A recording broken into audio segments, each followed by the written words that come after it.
Hey yo, Jazz ist ja der Hammer, wie noch mich nachgemacht.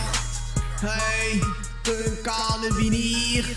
Yo, Jazz, Jazz. Missgebot, okay.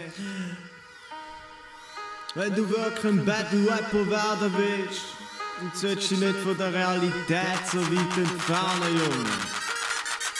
Wir durchschauen alle deine wenige Leier, denn du hast mehr Angriffsfläche als meine riesigen Eier. Nach dem Track für den Ego unfindbar wie der Schuh des Manitou, denn ich bring's jetzt auf den Punkt und dann checkst es sogar du. Erster Punkt, du glaubst, du bist schon natürlich fett, doch das behauptet nur Übergewichtige im Bett. Zweiter Punkt, du verfälschst öfter den Tag, dass du deine schwulen Zeilen in deiner Texte verpackst. Dritter Punkt, deine Vergleiche sind überflüssiger als der Inhalt.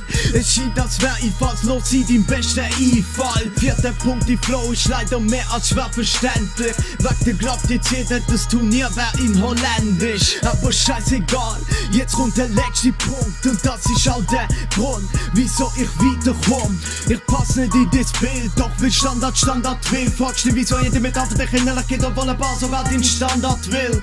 Ich check's ja auch nicht, ich check's ja auch nicht. Auf jeden Fall hast du dich schon vor selber Schachmatt gesetzt.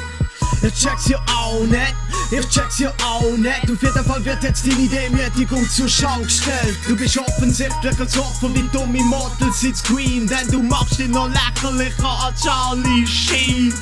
Das ist zu einfach gewesen, doch ich hilf dir dabei, denn dank mir ist ja auch deine Karriere vorbei. Du bist dir nicht bewusst, darum erfindest einen Charakter, doch unterbewusst machst du für dich den Theater. Ich mach Rap auf der Straße, man lässt nicht mal in der Gasse. Ich bin nicht berühmt und ich wär gern ein Schwarzer.